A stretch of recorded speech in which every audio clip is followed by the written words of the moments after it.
Welcome to the Ekklesia Project. I'm a freedman of God, and I will be your host on this journey to discover the lost Ekklesia of God. So, what is an Ekklesia of God? Well, let me first talk a little bit about the word Ekklesia. Ekklesia is a feminine noun in Koine Greek. Koine Greek is the language in which the New Testament was originally written. Um, in your Bible, ecclesia will be typically translated church. Uh, However, the proper translation of ecclesia is probably the best word to use is assembly. You can use congregation.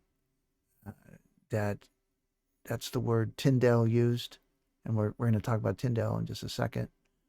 Um, and it's also used in the Septuagint that way to describe the Israelites when they gather to hear the reading of the law from Moses in some giant assembly. Uh, they would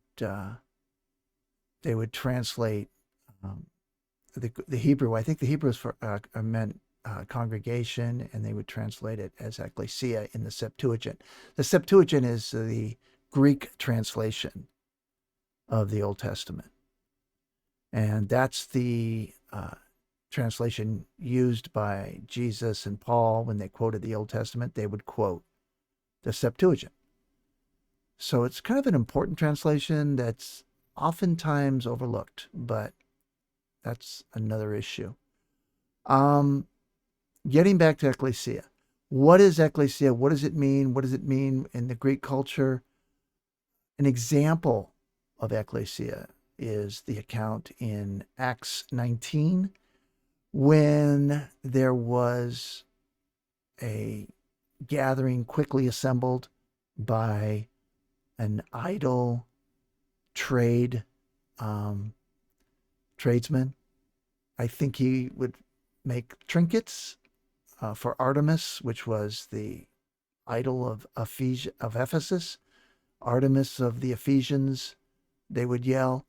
And so he would make trinkets and for tourists and, I guess locals just to have and to use in their, I don't know, their prayers to Artemis or their worship of Artemis and whatever.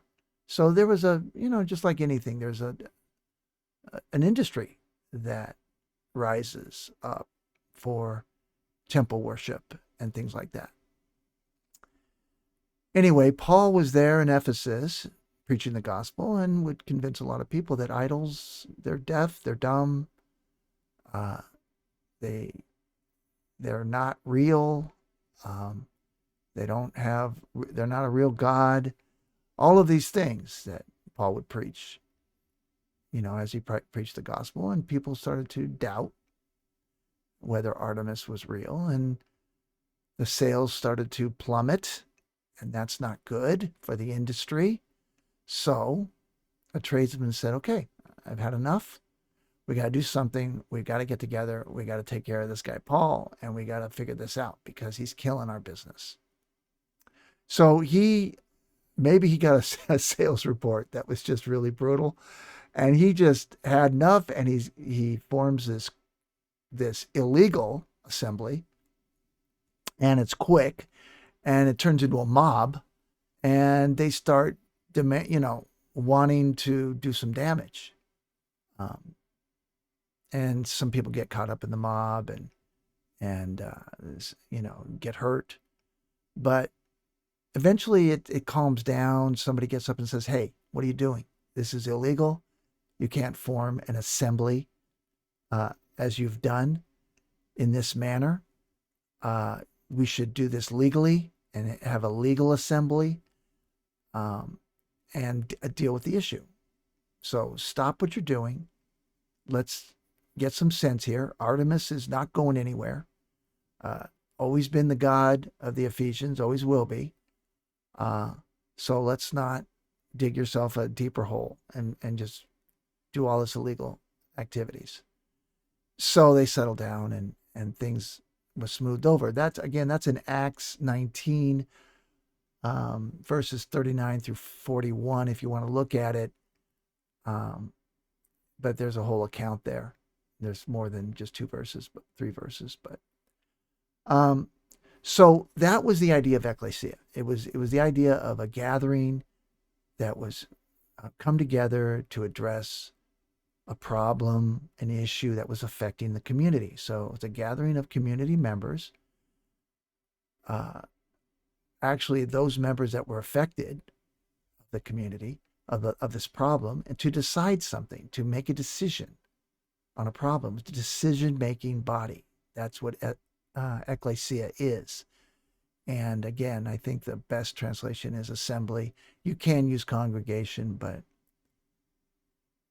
I think assembly is just a little better than that. Sanhedrin, as an example, was an Ekklesia. They would gather together and make some decisions on the law and maybe some religious community issues, whatever. So that's the word Ekklesia. That's the meaning of Ekklesia. But so how did it all of a sudden get translated church? Well, there's a story behind that. It's political, as you would guess. So it turns out William Tyndale was he was good with languages. He was a really smart guy. He was really good with languages. I don't know how many languages he spoke. I think it was at least 7. But he translated the New Testament from the Greek to English first time. And when he did that translation, when he came to the word Ekklesia, he translated the word to mean congregation. That didn't sit well with the papal authorities, because if a layman reads, I will build my Ekklesia, I will build my congregation, or how does it go? Upon this rock, I'm going to build my congregation. That doesn't ring, that doesn't sit well with the papal authorities. We'd rather have it read, upon this rock, I will build my church. Because when you say church, that kind of implies all the leaders of the church, the presbytery, the ruling class. To say, upon this rock, I'm going to build my congregation, sounds like you're putting power in the hands of the people that are supposed to be sitting in the pews and staying quiet and behaving. So that they weren't real happy. And in fact, they said, look, you gotta change that. Tyndale, you gotta change that in your translation. And he wouldn't. He said, no, I'm not going to do it. So eventually he was actually burned at the stake by the Roman Catholic clergy in about 1536. So the Bible he translated was in 1525. And he, I guess 11 years later, he was burned at the stake by the Roman Catholic clergy. And I think it was maybe more than just this issue. But the fact is that Tyndale, he did, speak truth to power, so to speak, and he paid the price. But meanwhile, while that was going on, King Henry VIII was getting a little tired of the Roman Catholic Church, because they would not allow him to annul his marriage. All right. So he got angry and he wanted to get back at the Pope. So he decided that he was going to endorse the Tyndale Bible as kind of a little stab, and he forms an English church. So he starts his own church. He figures, what the heck, I can do my own church thing. Why not? So he does that, and that goes along for a little while, and then King James comes to power in 1603, and he decides to start a new translation project. Well, by that time, they've had this English church pretty much set, and I think it was called the Anglican Church at the time, and so they're gonna do a translation, a new translation of the Bible into English, um, and he's gonna allow. I mean, he's basically going to have the state-run church, this Anglican church, do perform the translation, and he is going to give them 15 rules. So he's got to kind of control the translation a little bit. He's got 15 rules of translation. One of the rules is basically saying when you get to the word ecclesia, you need to translate it church. He liked the idea of putting the power in the hands of the ruling class of the church. So he could solidify the power in the church to the presbytery, the ruling class, and that translation took place and it was finally published in 1611, and you know it as the King James Version. And that has always been the most popular selling translation since. So that's how Ekklesia got translated to church. Now, it doesn't mean that that Ekklesia, as far as the practice of the gathering, wasn't corrupted a long time before the translation. I think it was. I mean, I think, by the time they legalized Christianity, made it a state religion, right around 500, I think it was 350 was legalized, AD 500 it was made a state religion, somewhere around those dates. I'm not exactly sure, but the point is that once they started doing that, for sure, the whole practice of Ekklesia, the true Ekklesia, was already transforming pretty rapidly. And even before then, to be honest, just because you meet in homes or you gather in the same manner as the early gatherings doesn't mean that you are a true Ekklesia of God. That's a longer topic about what really makes a true Ekklesia of God. And we're going to discuss that, but very early, even in Paul's day, if you look at Timothy and Titus and you look at what Paul says in those letters, it was already happening. There was already people breaking off, making their own idea of the gathering, doing their own thing. And we're going to talk about a lot of that and what that means and what happens and what, and all that kind of stuff. But let me say this first. I want to talk about real quickly about what is, what we're going to look for in this quest. We want to look at all aspects of the Ekklesia of God. And when I say that, the first thing I think is going to be to try to answer the question whether God provided a design for the Ekklesia of God, for the gathering of the new covenant believers. Did God provide a design? Is there a particular way in which the new covenant saints are to gather? Is there a particular form? Are there particular ordinances? Are there particular roles? Is there a format that is supposed to be employed? These are things that I'm going to discuss. Let me ask you a question just to kind of get you to think. Think of all of the places where God dwells, or his Spirit dwells.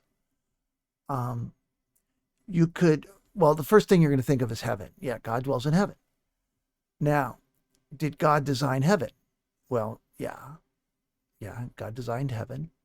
Okay, so what's another place where God dwells or his spirit dwells? Well, you could argue the Garden of Eden, although you could argue that he just visited the Garden of Eden. He really didn't dwell in the Garden of Eden. You could argue that too. Either way, he did walk with Adam in the Garden of Eden, and when it became defiled with sin, he wouldn't allow Adam and Eve back in the Garden of Eden, and he kept them away. There's arguments go both ways. It doesn't matter. Was the Garden of Eden designed by God? Well, yeah, it was. Okay, what about the tabernacle? We know that God dwelled in the tabernacle. And how do we know that? Well, because when the tabernacle was built,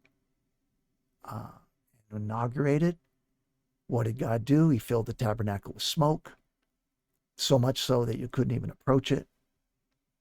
And that was kind of like the sign that God accepted this.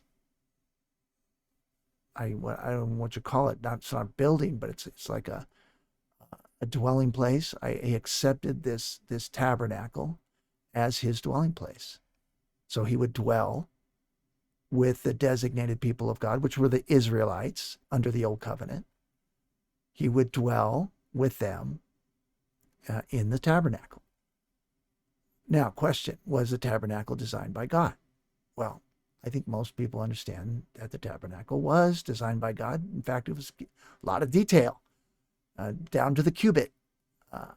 And what material to use, how large, is 15 feet wide, 15 feet high, 45 feet long.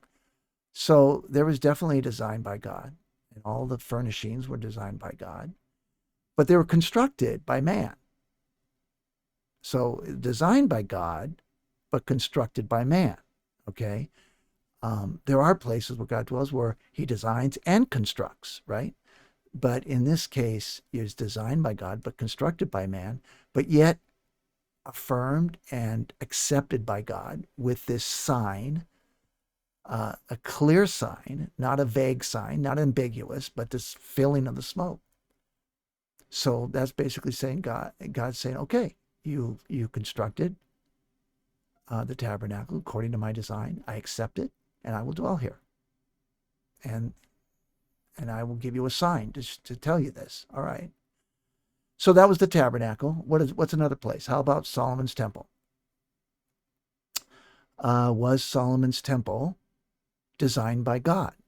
Well, first of all, was it a dwelling place of God? Well, again, when Solomon's temple was built, it was finished, ready to be inaugurated. What happened?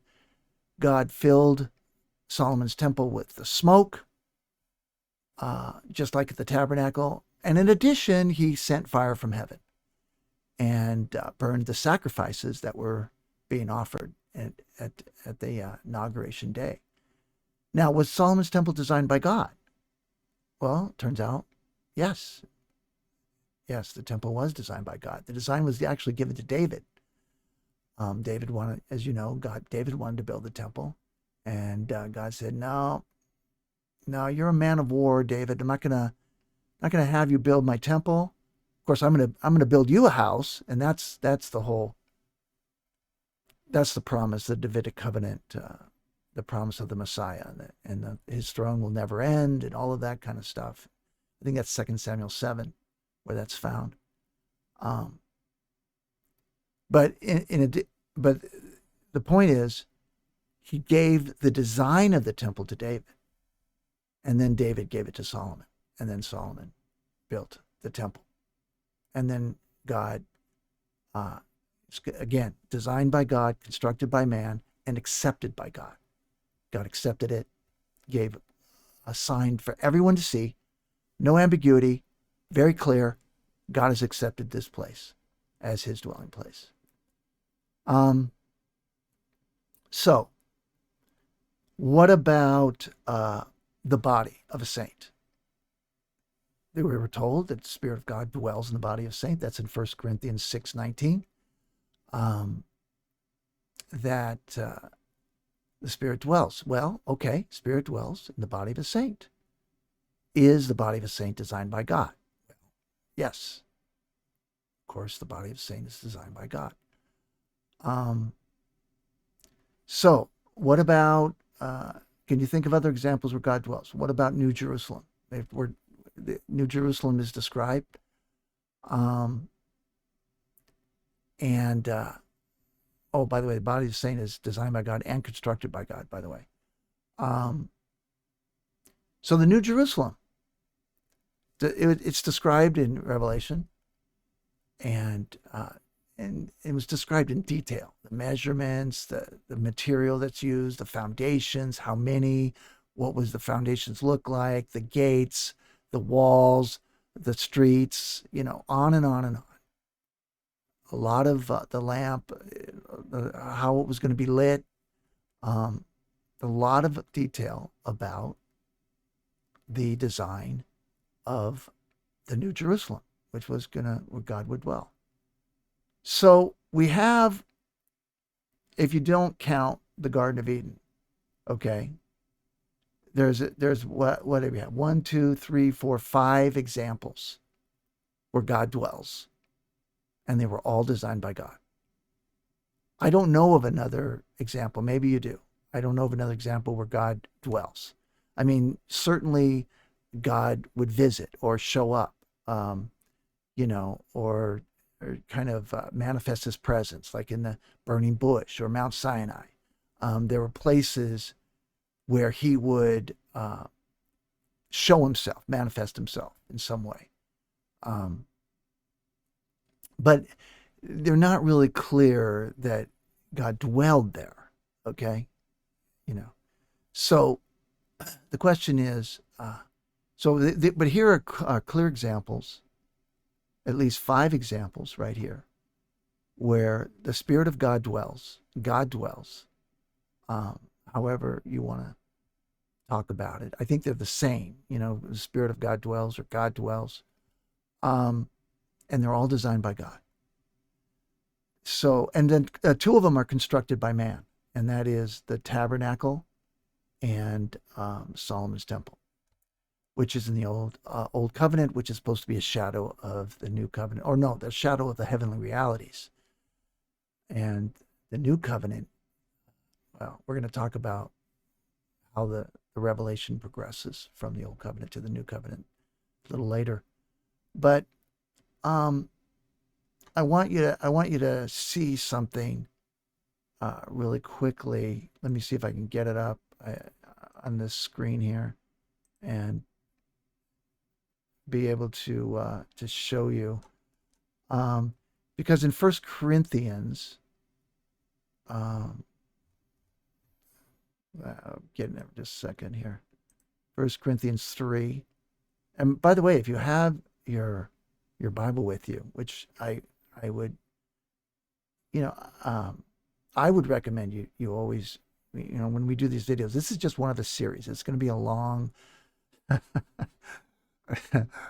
this is going to be a very kind of a detailed series. Okay. Just to forewarn you, because this is not a simple question to answer about the Ekklesia of God. But what I suggest you do is turn to 1 Corinthians 3 and go to verse 16. Let me see if I can share that real quick and see how that works. Okay, so I think you can see that. So in verse 16, it says, I don't know if this helps, but I'm going to try to enlarge the font. Does that help? I don't know. Maybe you can see it better. It says, "Do you not know that you are a temple of God and that the Spirit of God dwells in you?" Okay. Now, when it says you, it's you in the plural. All right.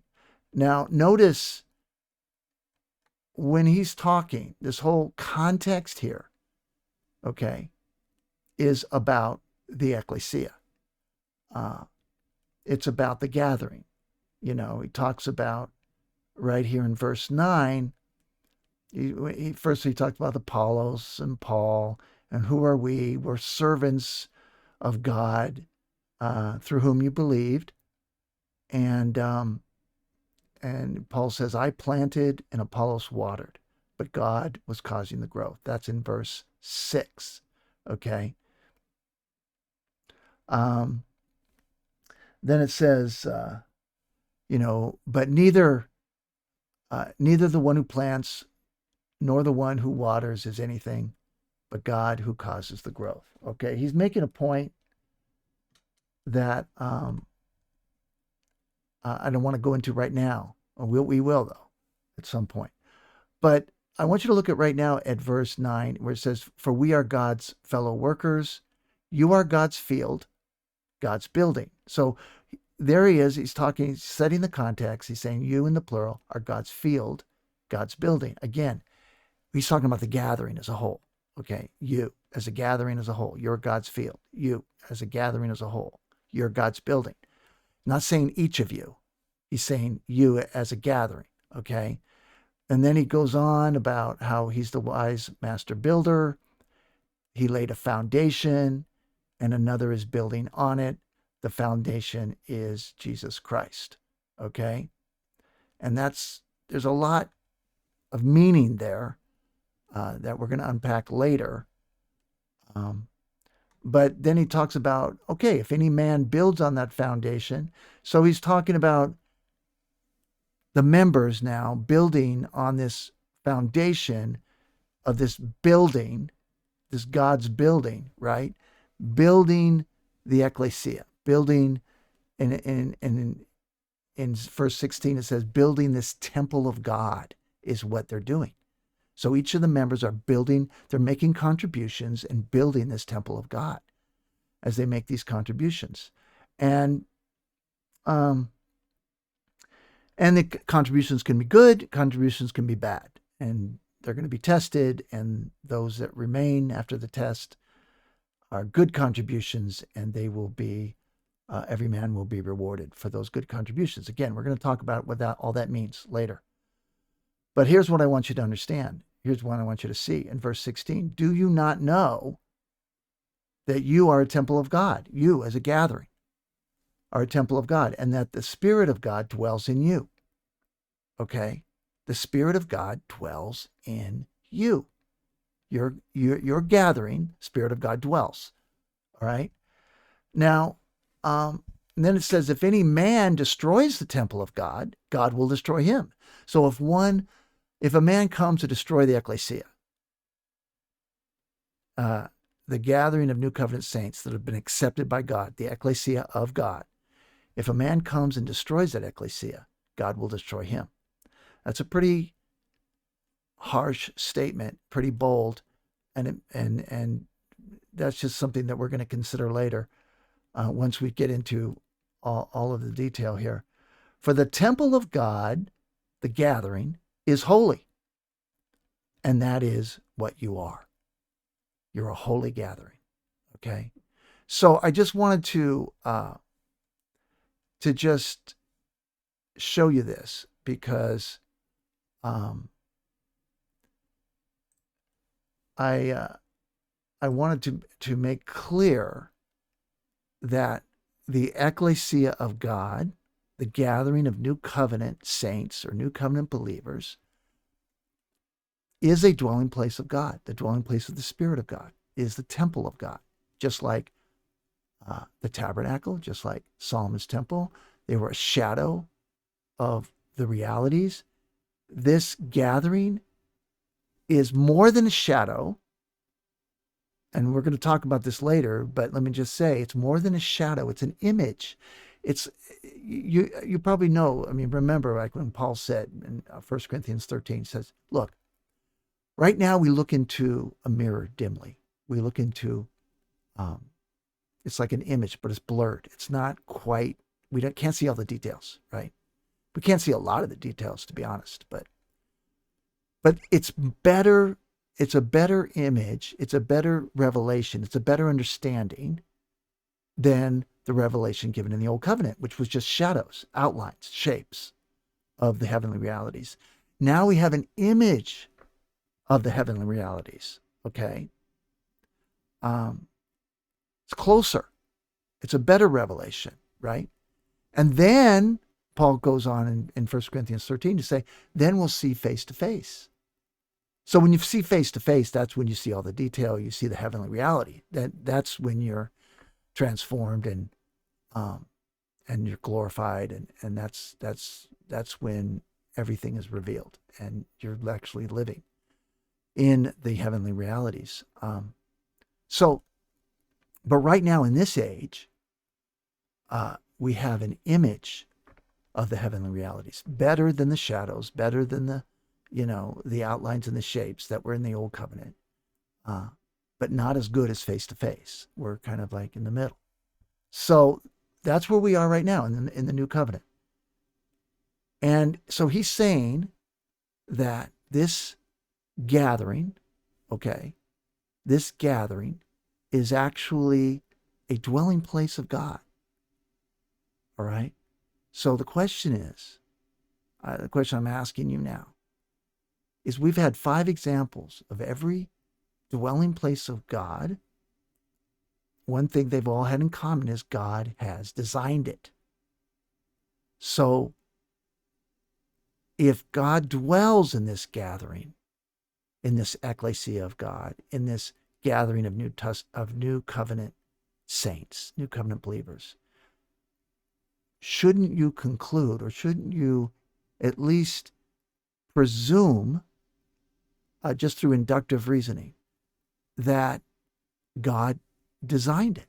I mean, wouldn't that be the assumption, or the, at least the inclination that you would have, that God did design the gathering of new covenant saints? It just makes sense. To say otherwise, you're going against a pattern that has been established in Scripture. 5 separate examples. And if you want to count the Garden of Eden, that would be 6. So you have these examples. I don't know of a counterexample where God dwelled and was not designed by him. Okay? So my point is that the inclination, at least, that you should take would be, yeah, it looks like God probably, likely, most likely, designed the gathering of the new covenant saints. Now, that's a big deal. Now, that's a very, very big deal. Just saying that. If you can conclude that, that's going to make a whole lot of difference now. That right there is a game changer. Just right there.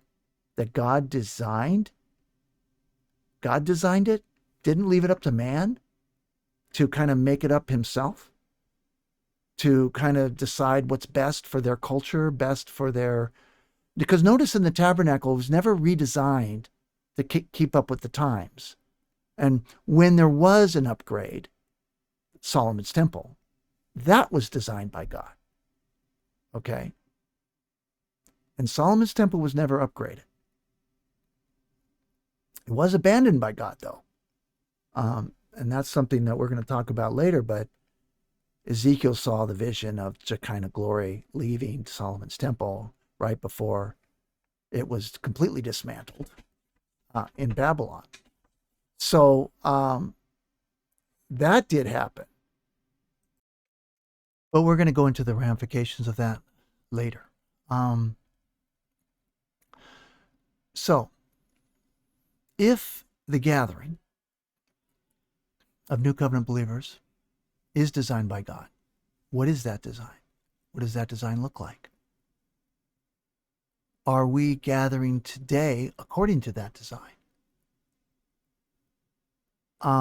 What happens when you gather outside the design of God?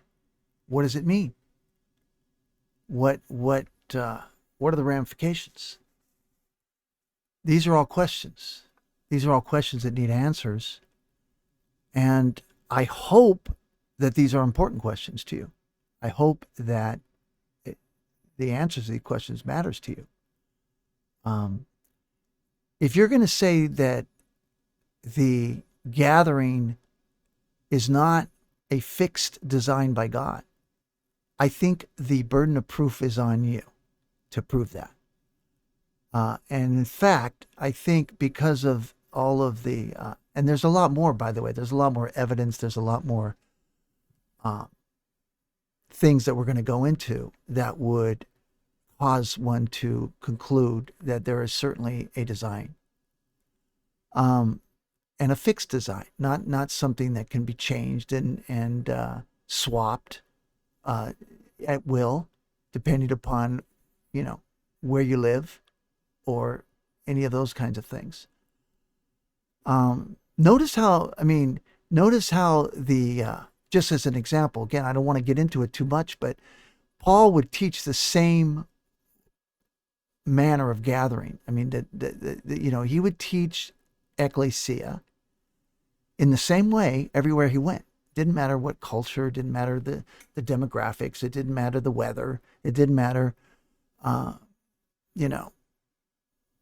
of those things changed the way Paul set up the gatherings every city, province that he went to.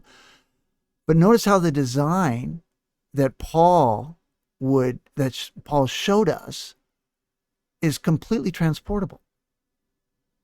I mean, it's one of those things that can be implemented anywhere you go. Okay. I don't think that's an accident. I don't think that's a coincidence. I think that's on purpose.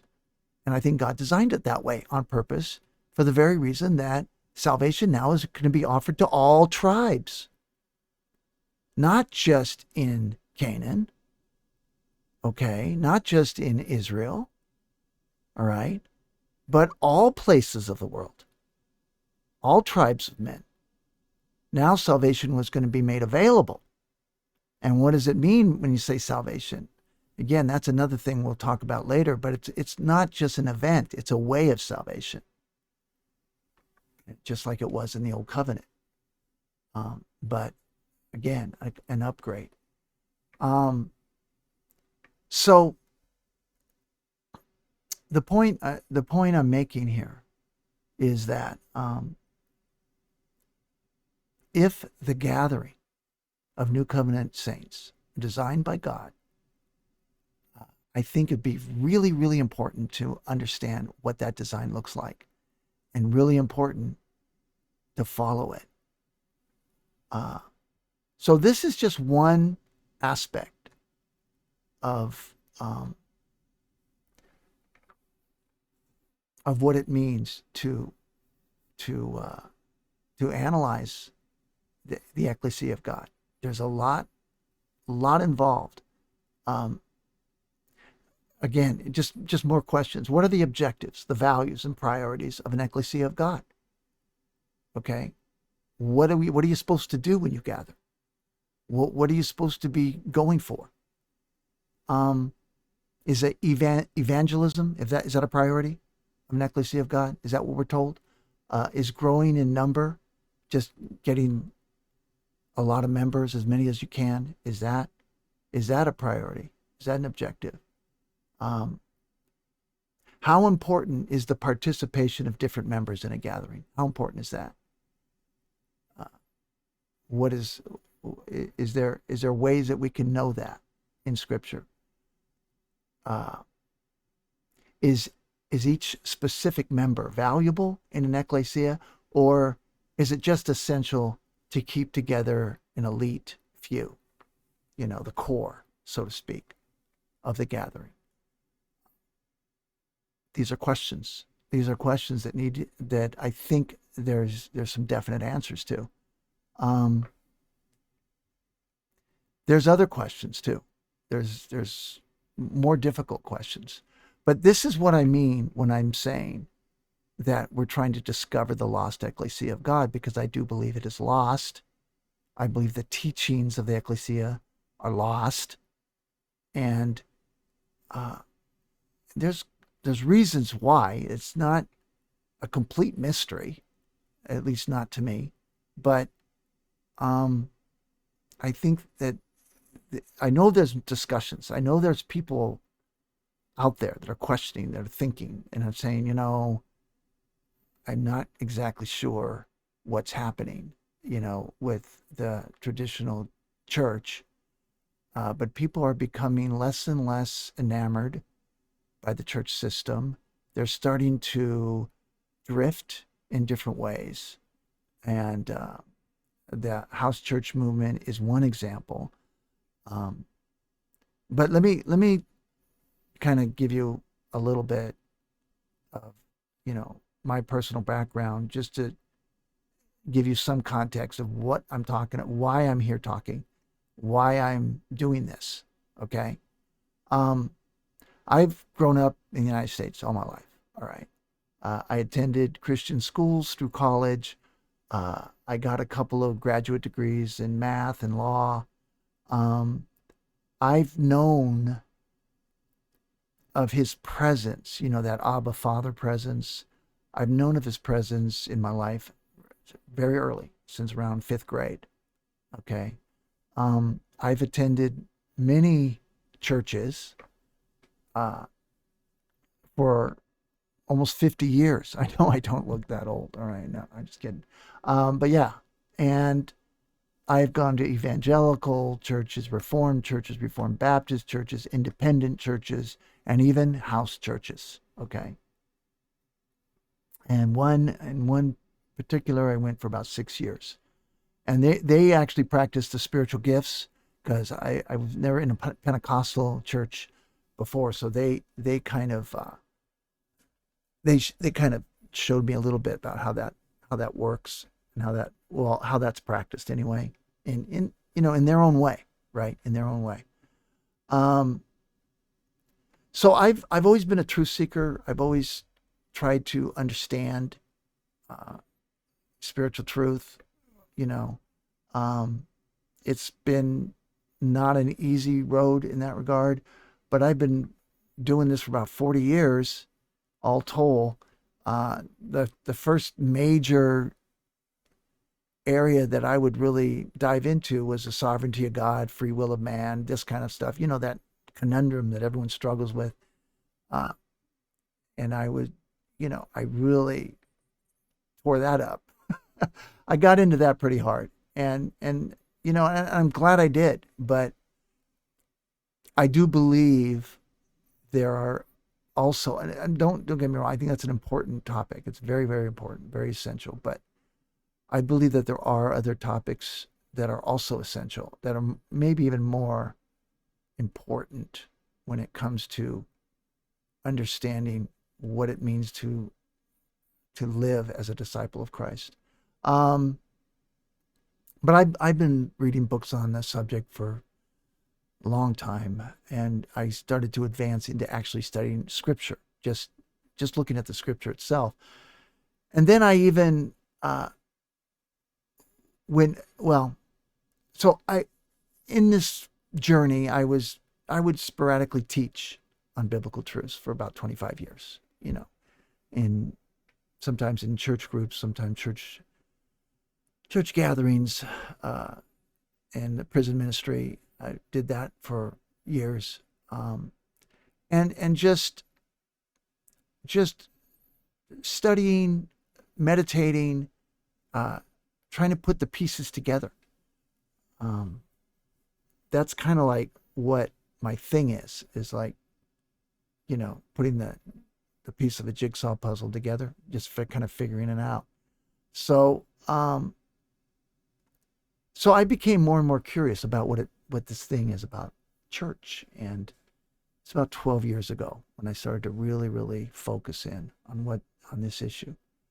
And I remembered a book I came across a long time ago. It was called When the Church Was Young. It's a really short book. It's very simple.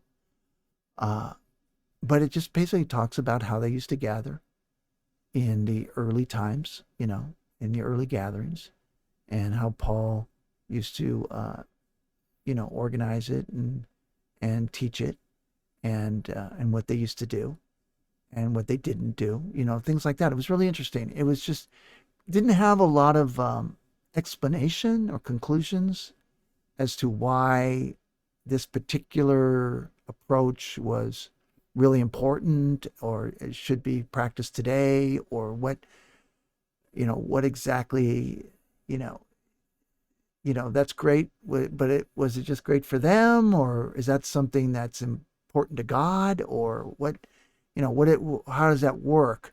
But the observations were good and it was interesting.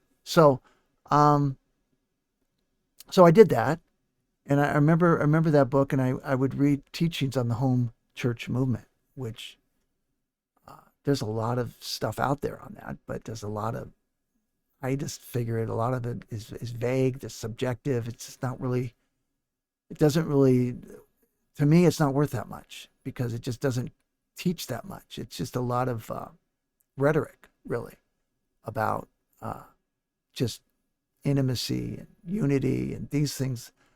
But it just seemed very subjective. Like you can kind of do what you want, when you want, how you want, and whatever feels right for you at the time, or your gathering, your peeps. But I just didn't. I couldn't really sink my teeth into it. But I did find some really good scriptural teaching on that subject at ntrf.org. It stands for New Testament Reformation Fellowship. ntrf.org. Really good stuff. I mean, they thought about it. They're thoughtful. They go through the scripture. They teach it well. They've been doing it for a long time, so they just get better and better at it. But there wasn't. There just didn't. There was still something missing for me. There was still something missing to really, to root it in the history of Revelation and the progress and how this works and what exactly are we doing this the way we're doing it. Okay, there's got to be reasons. There's got to be things that are really important that are being achieved through this type of gathering as opposed to different other types of gathering. What are those things and why are they important? So I really enjoyed those kind of teachings, and I got a lot out of it, but I needed more. I needed to dig deeper. So at one point I was put in a position where I didn't necessarily need to go to a job every day. And I had an office, and I closed the office, and it was the right thing to do. It was the right time to do it. And God gave me this opportunity, and I took it. I said, let's see what happens. I just want to start doing this and see what happens, and then we'll go from there. So I did. I started every day getting up and examining the scriptures to see what I could find on the Ekklesia, to see what if I could see more attributes and try to answer questions I had. Well, it turns out that I realized I needed to learn how to work with Greek, the Koine Greek. So I got some books, got an online course, a free online course, and I did some flashcards. My son helped me with that. God bless him. But I just worked really hard on trying to, get familiar enough with the Koine Greek and the tools that you can use with Koine Greek to be able to work with the language. You don't have to speak it. You don't have to read it. You don't have to understand it. If it's spoken to you, to work with it. It's a very important point right there. You can work with the language. Why? Because there's so many great tools that are available. Because some great men of God have put together tools. The dumb bunnies like me, little laymen like me, can actually look at the original language, understand the grammar, attributes and characteristics of each single word, um, and put the sentence together, put the paragraph together, put the thoughts together, the concepts, uh, and it's just it works. I mean, it's just amazing. I mean, um, I would double check. I would, plus you can always look at translations. I've got a Bible software. I have lots of translations I can look at to kind of double check where I'm going, make sure I'm on the right track. Um, Not to say that I'm going to agree with the translations every time, but, and I actually look at word studies. Um, I got a few of those. So there are tools that are available that once you get familiar and once you start to use them, you start getting better and better and quicker in understanding how to work through it. Now, it does take a long time. I'm not going to lie. It's a lot of work, but it's extremely fulfilling. And once you do that, you're never going to go back. You're never going to just pick up a translation and just start reading and have this confidence that you understand what's being said. That will never happen again. Once you understand how to use the Greek, the original Greek, and how to use it and work with it, to understand the passage, you'll never go back and doing it the other way. So I devoted about almost 4 years straight, every day, 4 to 5 hours a day. I just devoted myself to just grinding through the passages, going and working with the original language. And of course, you have to go to the Hebrew too, which is not as easy with me at all. But because obviously Paul's going to quote the Old Testament. But again, it's always the Septuagint, which is written in Greek. So that's kind of nice. Although I haven't really found a tool that's an interlinear Bible is like my favorite tool by the Bible Hub. But I haven't found the equivalent of that tool for the Septuagint. So I really wish Bible Hub would do that. That would be excellent. If they have it, I've missed it. I'm not aware of it. But that gives you all the information, all the grammatical characteristics and everything that they do in the New Testament. Anyway, so I devoted 4 years, again, every day, 7 days a week, 4 to 5 hours. It was intense. It was exhausting. But I was able to get it done. It took me almost 4 years to do it. I would write, I had my translation, I would write commentary. I got over 700 pages of commentary. Just things would just come to me and just connecting dots. And I got to say, what the insights that came from this journey, more than I can have ever imagined before I started. My opinion is God gave me some real insights. Now that's obviously something that you have to decide. But what I'm asking you to do is when you do decide it, you decide it as a freed man of God. Okay? A freed man of God. And what does that mean when I say that? Why do I use that moniker?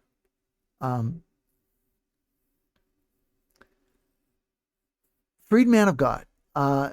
It's really important that we all understand this concept, because this is a concept that has been lost, unfortunately, because we've all kind of grown up being spoon-fed, and we've been, we don't need to work with the original language. We don't need to know how to do that. We don't need to get our hands dirty in understanding a passage, because the pastor's going to tell us. We leave that up to the professionals. And and that's the kind of the very thing that we've been told not to do. And I wanted to in Matthew 23, and I think all of you are familiar with this. Matthew 23, verses 8 through 12, when Jesus says, "Look, don't let anyone call you rabbi," right? Which obviously was the teacher in the Jewish culture there, and still is. But don't let someone call you rabbi, because you have a teacher. Everyone has a teacher, one teacher, and that I believe Christ is talking about the Spirit. The Spirit is our teacher, and we've kind of replaced the Spirit with the pastor. We kind of get our interpretation of a passage through the pastor, and a lot of times what we'll do is we'll say, no, I don't get it from that. I listen to a few teachers. I listen to like 4 or 5. And then I decide, I use the Spirit to decide which teaching to which I'll agree, right? So I kind of pick from 4 or 5 using the Spirit. And people will say that, and that doesn't work. I mean, nice try, but and I'm going to show you. I'm going to show you why that doesn't work. That's just not a good approach. You're not guaranteed to understand truth that way in any way, shape, or form. Even if all 4 of them agree about a certain passage, it doesn't mean it's true. And we're gonna be looking at that. It says, "Call no one your father. You have one Father in heaven. Don't call anyone your master, your leader, because you have your master and leader is Christ." All right. So all 3 of those things. So there's no earthly teacher, leader, father that deserves your attention in that role. Doesn't mean you don't, of course you can listen to what they have to say. Of course. Consider what they have to say. But the final decision should be you and the Scripture. And what I mean by that is not just reading someone else's translation, but you have to get your hands dirty, and you have to understand it. You have to go through it yourself to figure it out, and allowing the Spirit to guide you in that process. That's true seeking. Okay? That's true asking. That's true knocking. All right? That's genuine searching. And then you will find, then the door will be opened. Okay? Then you will receive, if you do some genuine searching. And that it takes time. It takes work.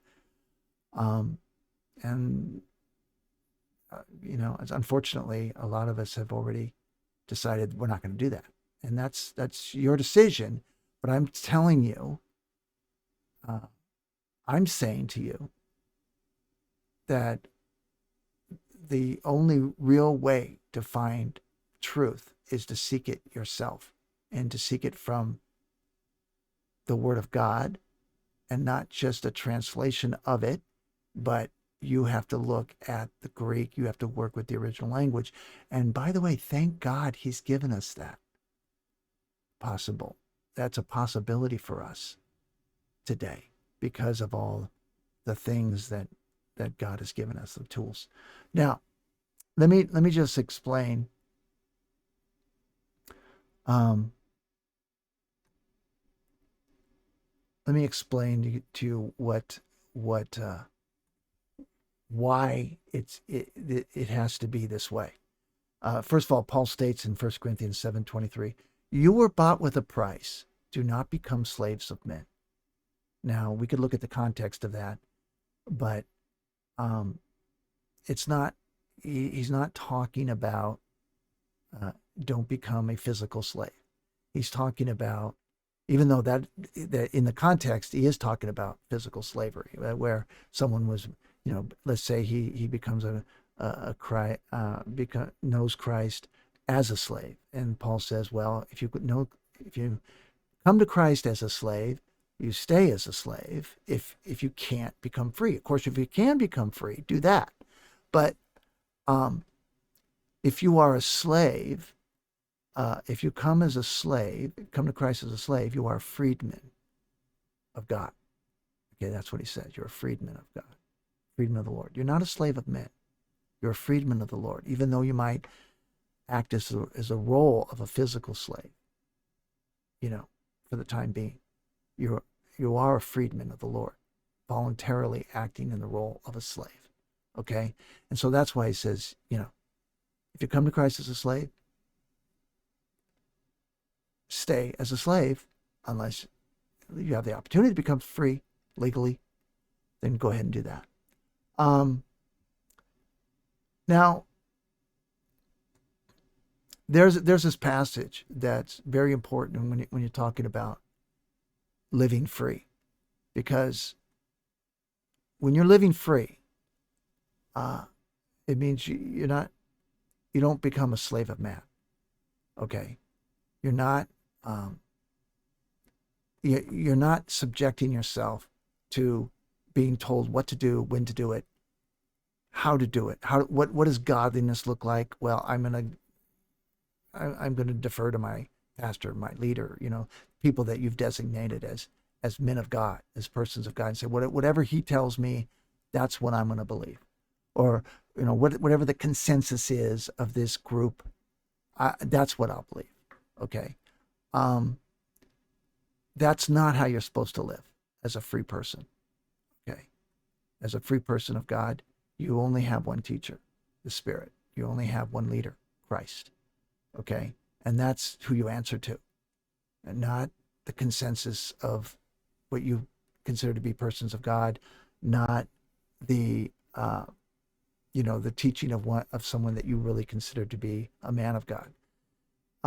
Again, not saying you don't consider it, not saying that you don't have a look, but to be actually free, it's got to be something that you're responsible for. See, with freedom comes responsibility. Now, if you look at Galatians 3, chapter 3, verses 29 through, I started 29, which is the last verse of the chapter, and you go all the way through chapter 4, verse 20. You look at that passage, and Paul is explaining to the Galatians what it means to be free. Okay. I'm going to quickly, because we're going to go into Galatians. By the way, I forgot to tell you what I was doing for 4 years. What I was doing for 4 years is I was translating all of Paul's letters and then writing commentary on it. So that's pretty much what I did. That was the work I did, and just putting things together.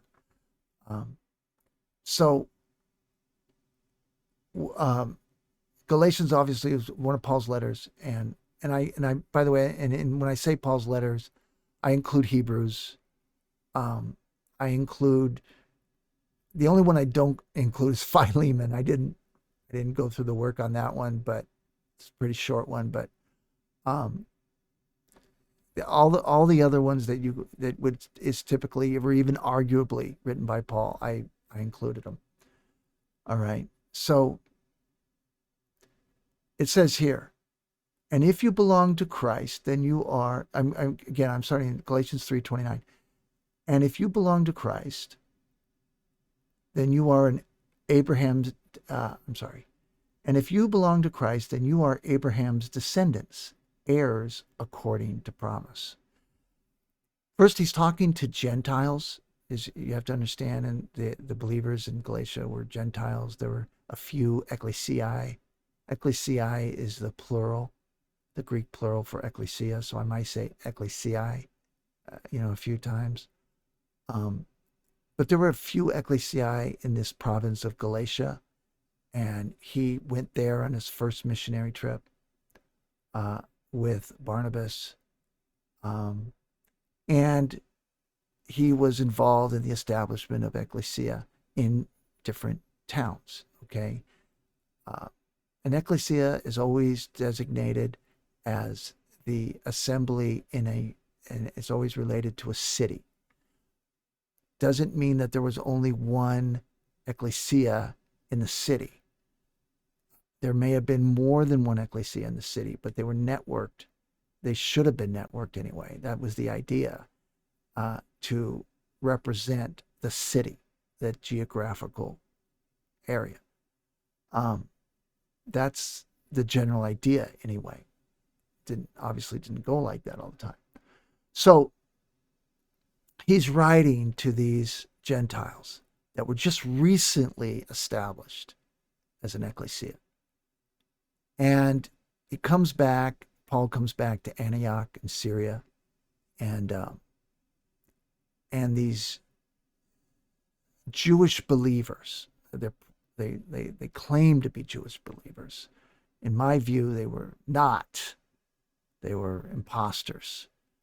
But they were of the belief that godliness could really only come through the law. They couldn't understand godliness outside of the law. Now, godliness is a very interesting subject. What is godliness? Because I think it changes from age to age. What does godliness look like? In the Old Covenant days, when the Old Covenant was active, godliness looked like keeping the law. That was godliness. So now we're in a different age, and as a lot of people had difficulty, as you can understand, making that transition. And not always because they couldn't understand it, intellectually, but a lot of times they didn't want to understand it because it was basically undermining their power base, because they've established a power base according to their knowledge of the law. So if you're going to say godliness now doesn't really relate to the law anymore, if you're going to say that, what does that do to their livelihood? What does that do to their skills that they've honed for years? Where does that put them? Things that they may have been paid for as tutors, as teachers. And now you're telling them, oh, no. The law really isn't where we want to focus. That's not the definition of godliness anymore. So they're not going to like that. I mean, just in a worldly sense, in a fleshly sense, they're not going to like it. And they're going to fight against it. They're going to resist it.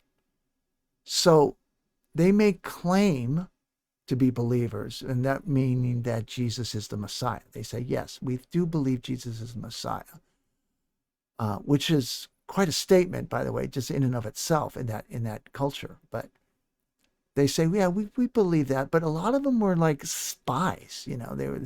They were there, I believe, and we can get into this later, but to kind of infiltrate and undermine the idea of what the work that God was doing in these ecclesiae. Okay, so Satan obviously wants to destroy the Ekklesia of God, targeting the Ekklesia of God. There's no bigger threat to Satan than the Ekklesia of God, and we'll talk to that more later. But so these these Jews in the circumcision party, sometimes Judaizers they're called, circumcision party, different names. What they're trying to do is they're trying to say, look, you Gentiles, you say that you want to be saved through Jesus, the Messiah, which is a Jewish Messiah, and Jesus was a Jew, and Jesus followed the law, right? And now you're saying you're not going to follow the law. You're saying you're a disciple of Jesus. Jesus followed the law. Okay?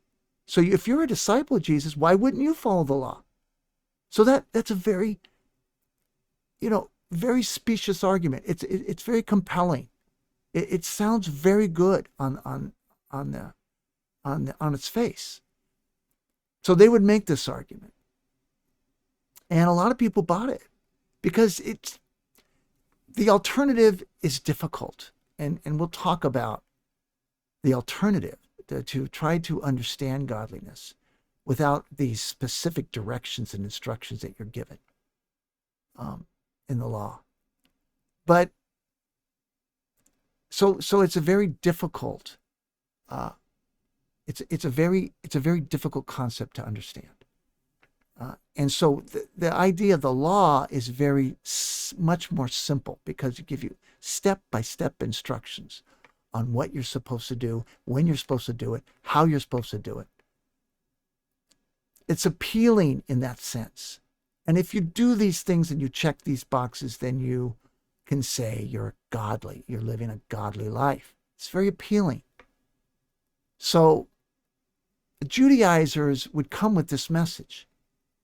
And it was very appealing to some because a lot of them were very confused on what do we do when we gather? What are we supposed to do? So this idea of, well, this is what you do. You clean yourself. You perform these cleansing rituals, and then you come over here and you do the scripture reading, and then you come over here and you do these prayers, and this is what you pray, and you give these rituals and these step-by-step instructions, and this is how you live your life. You don't just stay away from, eat kosher, do this, do that. These are the things that represent godliness. Now, why, if Jesus did it, why in the world would you think you're better than him? Right? Is a disciple above his master? You can see the arguments. They're very compelling.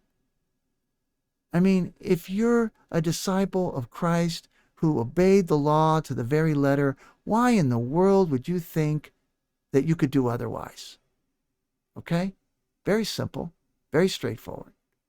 So this is what they would do. This is how they would argue. This is what they would go from Ekklesia to Ekklesia, and they're very effective. But Paul is trying to get these Gentiles to understand what the law is for. Okay, yes, there was the law. Yes, it was important at the time. But let me tell you what the law was for. The law at the time was like a tutor. The law was telling the people of God that were designated in the law what to do, when to do it, how to do it, all that kind of stuff. Like a child is being told what to do every minute of the day. And the child is just to just listen and obey. They're not really there to ask why necessarily. They're really there just to hear the instruction and obey the instruction. Okay? That's how children learn.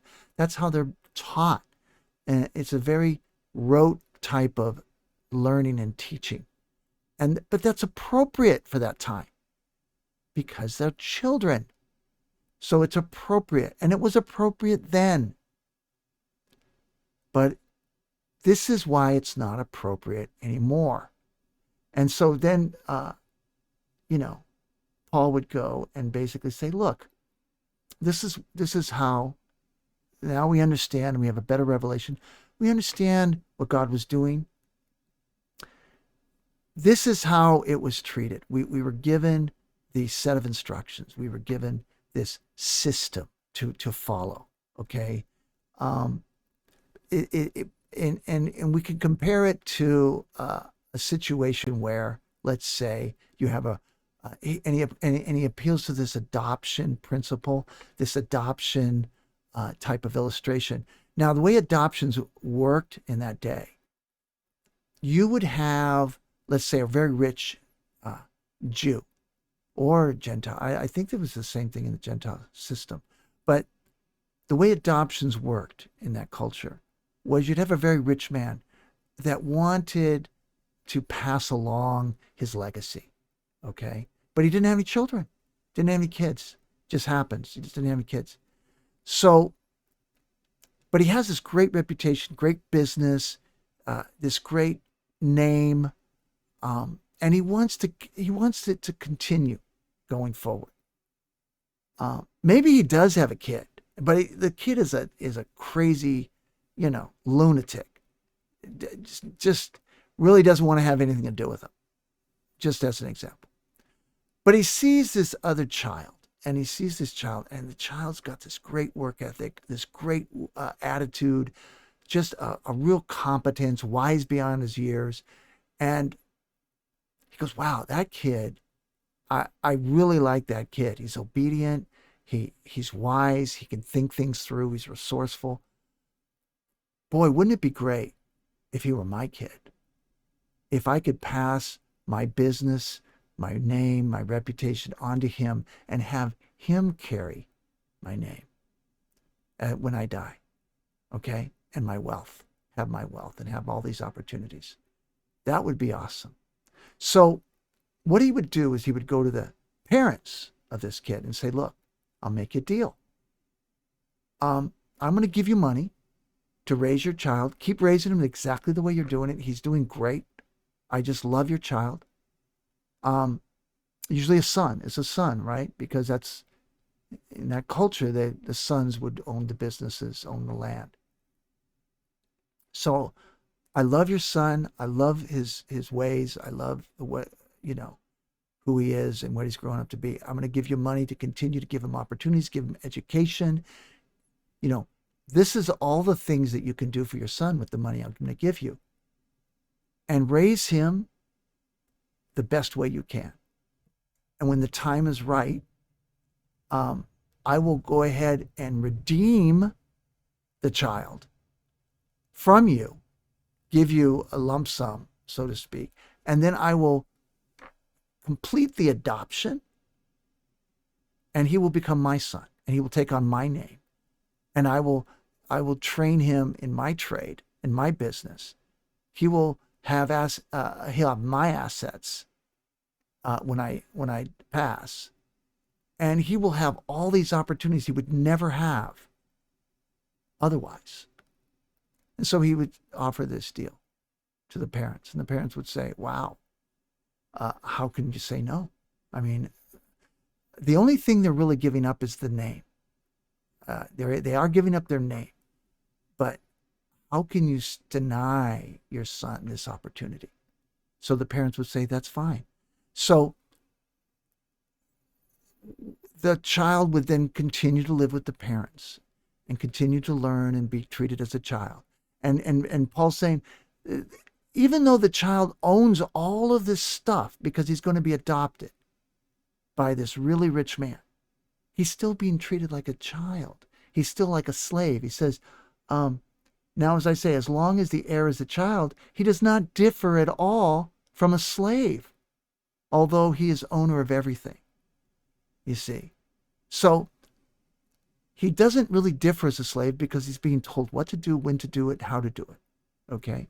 That was the law, all right? He's comparing this to law. But he, the child, is under guardians and managers until the date set by the father, until that time when he'll be redeemed and adopted and consummate the adoption, all right? So also we, and when he says we, when Paul says we as Jews, Paul's a Jew and his team were Jews.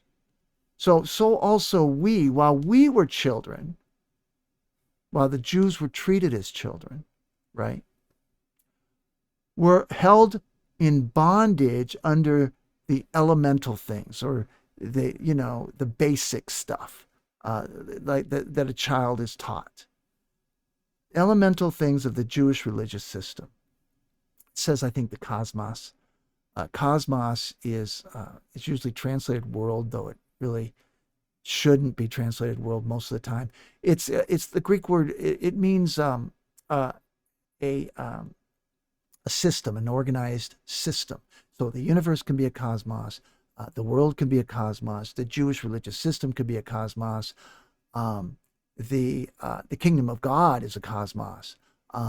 Anything that's an organized system can be referred to as a cosmos. Okay, so in this case, I'm using cosmos as a Jewish religious system because that was what the system that was used to hold the Jews in bondage, as Paul puts it. They were taught exactly what to do, when to do, all that kind of stuff. But when the fullness of the time came, God sent forth his son. Okay. So the Father sent forth his son, born of a woman, as a man. All right. He had to be a man in the flesh, right?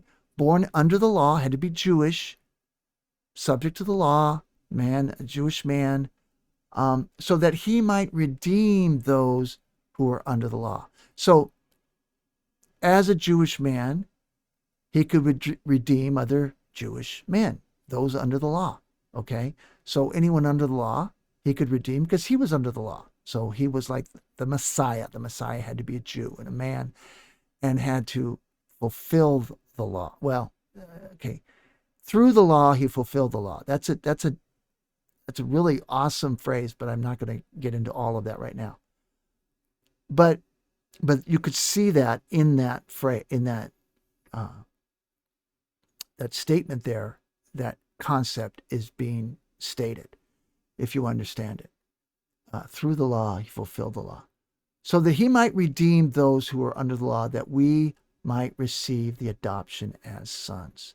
So the redemption the Father used to redeem those he wanted to adopt was the Son of God, okay, the Messiah. That was the price.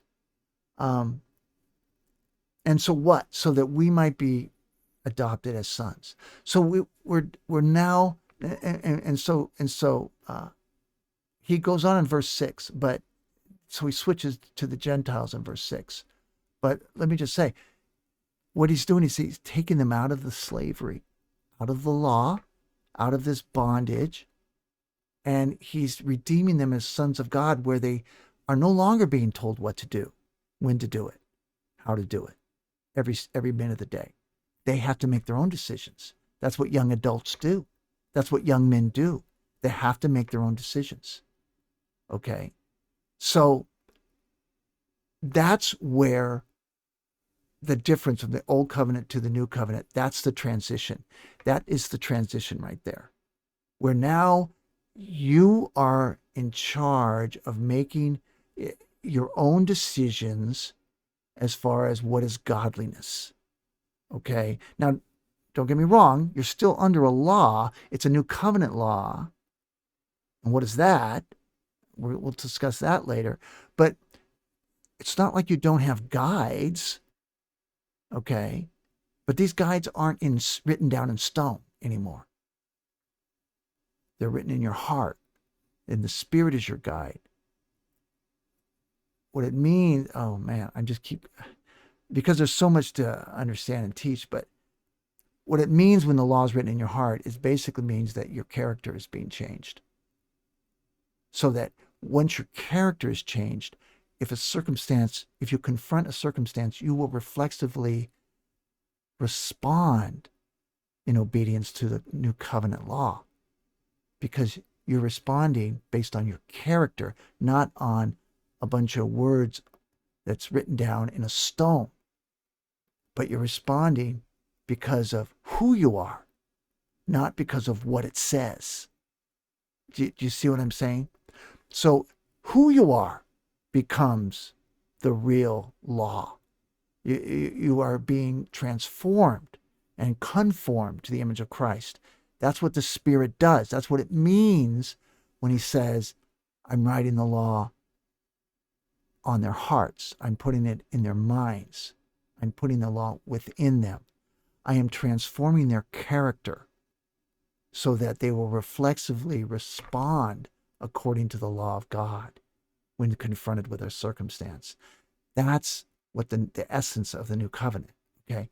But anyway, so going on in verse 6, he says, and because you are sons, okay, and now he's talking to them, the Gentiles. And now he's saying, you are sons. Now, he was just talking about the Jews in verse 5. Because the Jews will be redeemed and adopted as sons. Not yet. Because that's a separate, again, another topic about the whole idea of this elite people of God, being of Jewish descent, not just physically, but spiritually. A descendant of Jacob, i.e. Israel, physically, and a descendant of Abraham, spiritually. An elite people of God. Okay, that's another topic. But he says, but you Gentiles are sons. Okay, because you're grafted in. You're being grafted into this whole scheme. You are sons. God has sent forth the Spirit of his Son into your hearts, crying, Abba, Father. Therefore, you are no longer a slave, but a son. And if a son, then an heir through God. So you're getting in on this deal. You're getting grafted in. And he goes through Romans 11 and talks about why we got this opportunity as a Gentile. Because the Jews rejected, we get this opportunity to get in on this deal. Okay? So we're grafted in. Now, so he's telling the Gentiles, look, you're no longer slaves either. Because in the past, you were slaves of a different kind. It says, however, in the past, when you did not know God, you were slaves to those which by nature are no gods. Because the Gentiles, they were slaves of idol worshiping, philosophers maybe. They were slaves of a different code, a different system, right? A different system. Not the Jewish religious system, but a different system. They were still slaves. They were told what to do. You want to be spiritual, you want to live on, you want to do these things. This is what you do. This is what you do. This is how you do it. See, they were slaves in their own right, in a different way. But now, he says in verse 9, but now that you have come to know God, or rather to be known by God, Paul's saying, well, if you want to get technical, you're being known by God, and that's how you know him. How is it that you turn back again to the weak and worthless elemental things? You're going backwards. Okay? You've been adopted as a son. You're supposed to be a young adult. You're supposed to, with the Spirit now inside you, you're supposed to be able to connect some dots, understand what godliness is, understand that your character's being transformed and conformed to the image of Christ. But you're going backwards, and you're looking at the law written on stone. Okay? This is not progressive revelation. This is regressive. The revelation has progressed, and you're being left behind. You look out of place. Now, back in the day, a Gentile could be a proselyte and could actually follow the law and be okay. That was fine for that age. But that's not true anymore. Okay? That's not where we are anymore. We're past that. But you're going backwards. You're going back to this law that was written on stone. All right? Written on parchment. That's not, we've gone past that now. We're in a different age. We see an image. We're not dealing with shadows anymore. We have more of an image now. We're closer to the face-to-face, to the heavenly realities. You're going further away. See, that's the problem. So you're turning back to the weak and worthless elemental things to which you desire to be enslaved all over again? Are you kidding me? You observe days and months and seasons and years, going back to those rules written down on the parchment, rather than the character qualities that are being transformed inside you to understand what godliness means. Okay? And then Paul says, I fear for you that perhaps I have labored over you in vain. Because I'm sure he explained all this to them. Remember, when he writes these letters, we're getting in on, we're kind of like getting in the middle of a conversation. He's already taught them a lot of things before we even, get involved. These letters are referring to teachings that he's already given them. So when a lot of times the references he makes in these letters, they really, there's a lot of teaching packed into each little reference that you have to decide and figure out what is really the context, what is really the background of these teachings. I fear for you that perhaps you have labored and I've labored over you in vain. I beg of you, brethren, become as I am, for I also have become as you are. Meaning, he did not, look, he as a Jew did not follow the law when he was with them. Okay? He did not, go through the kosher stuff. He didn't do all of that stuff when he was with them.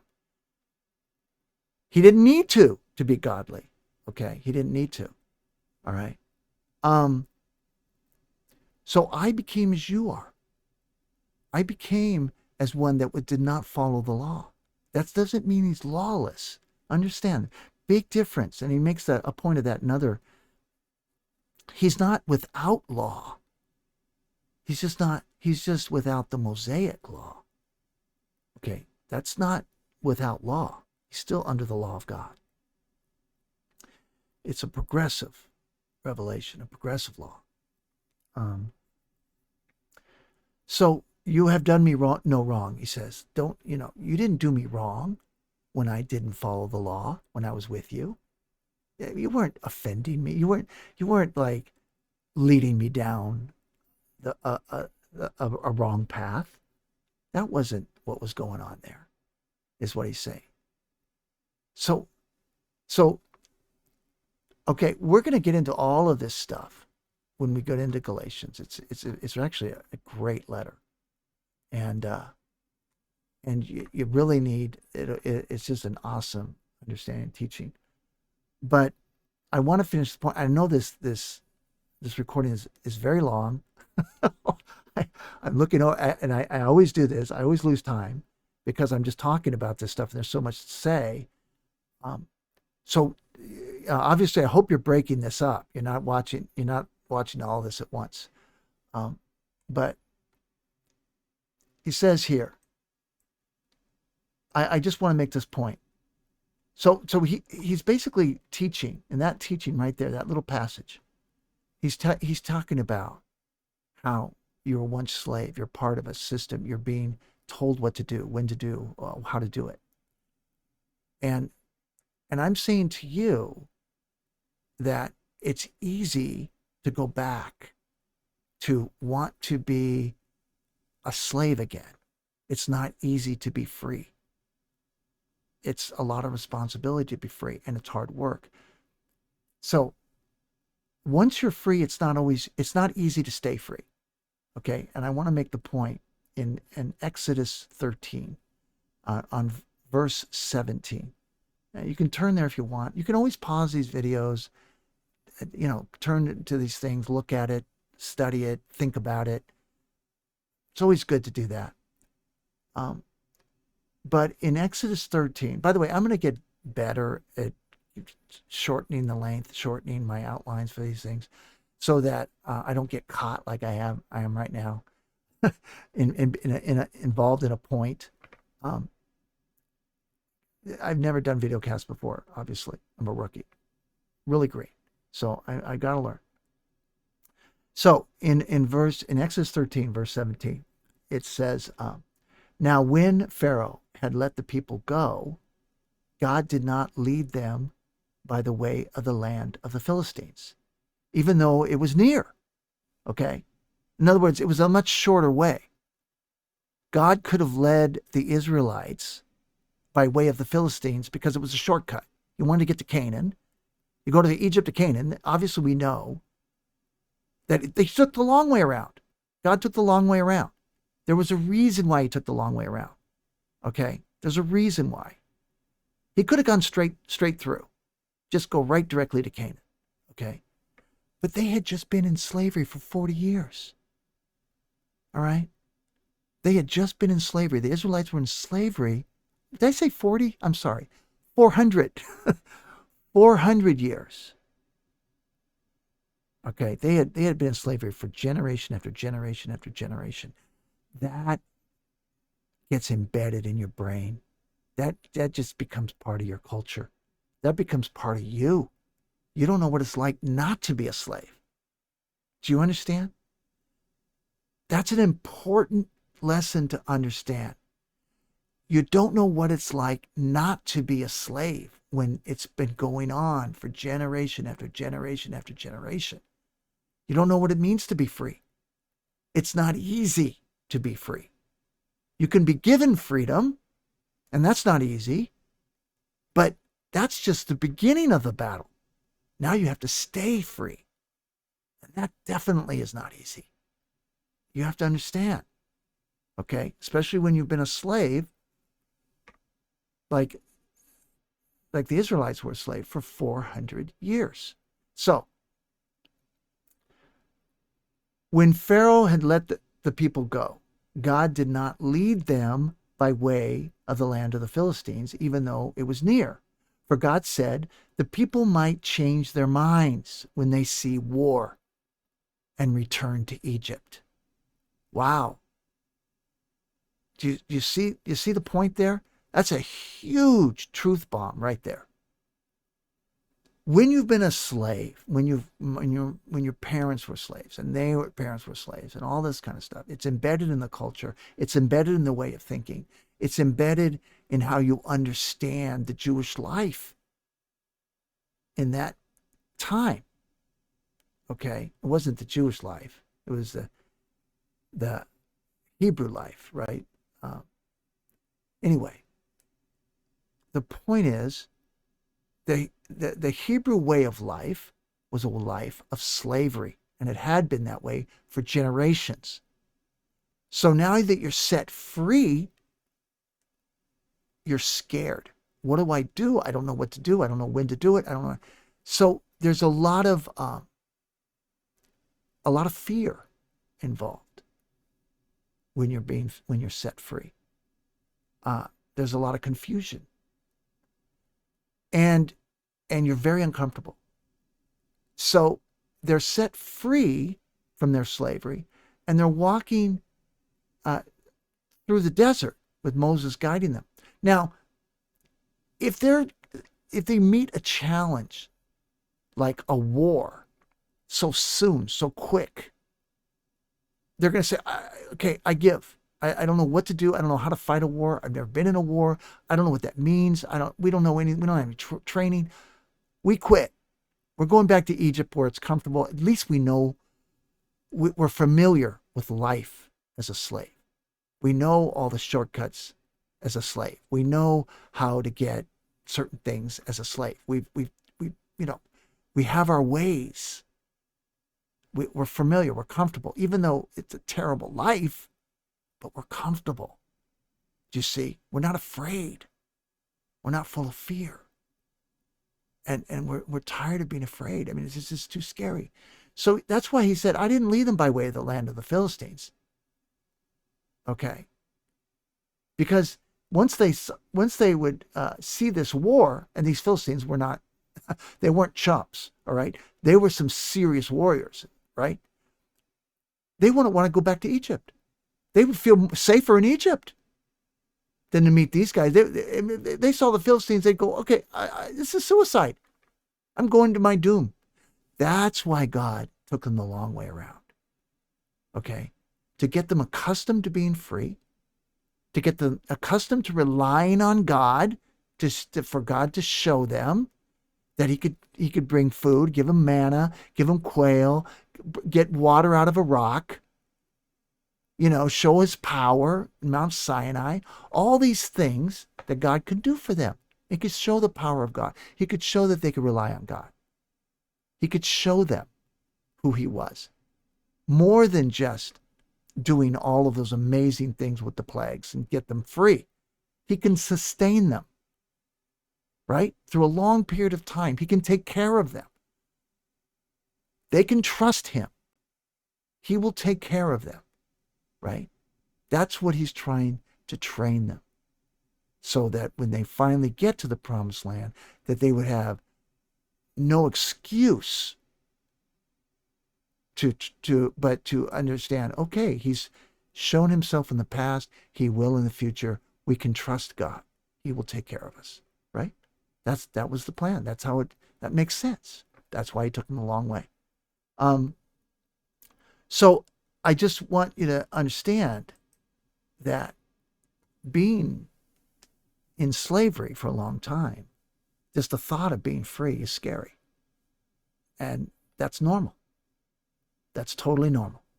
That's totally normal, and it's a reaction you're going to have.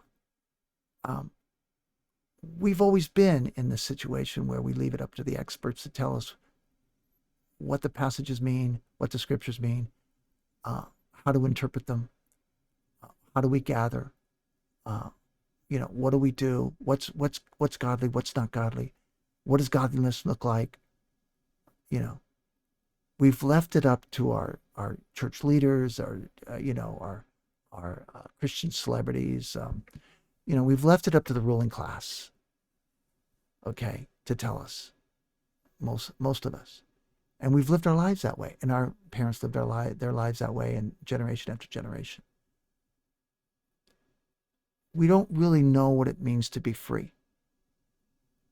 To be part of a genuine Ekklesia of God, you have to operate as a freedman of God. Okay, you have to operate as a free man. And you have to not be afraid. And you have to go in there trusting God, trusting the Spirit. But that doesn't mean you just go off your intuition. That doesn't mean you just go in there just do whatever comes to the top of your head. You have to study. You have to work. It's a lot of work. It's a lot more work than being involved in the church system. But in an Ekklesia of God, you have to operate as a free person. Okay. Now, let me just give you an example in 1 Corinthians 14:29, which Paul talks about in a real Ekklesia of God, what they were to do. He says, "Let 2 or 3 prophets speak, and let the others pass judgment." 1 Corinthians 14:29. And what does it mean? It means that the members, they don't just listen. They actively listen. They listen to discern what is true and what might not be completely true. So they're there to test teachings. You have to be able to test teachings. And to test teachings, you're going to have to learn how to be a competent student of the Bible. Okay? There's no other way. You can't test teachings by just going off your intuition.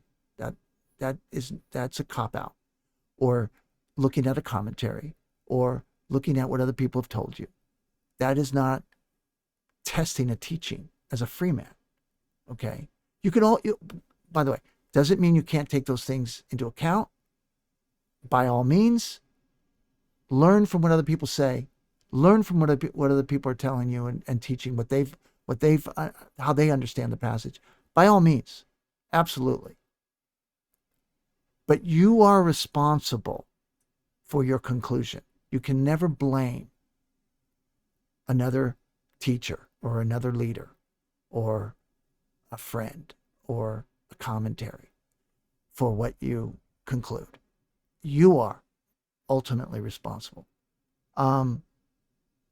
So the original idea is that each member is to be trained to perform these duties and obligations. It was never designed that you would be just thrown in the mix like the Gentiles, just thrown in there and saying, okay, go do Ekklesia. That was never the idea. The idea was in Ephesians 4:11 through 12.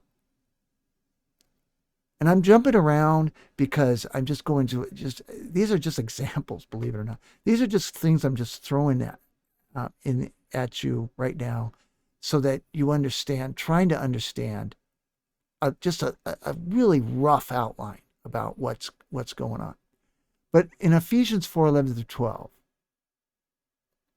uh, it basically talks about that members are supposed to be trained to perform their ecclesia duties. Okay. And who are they be trained? Who's supposed to train them?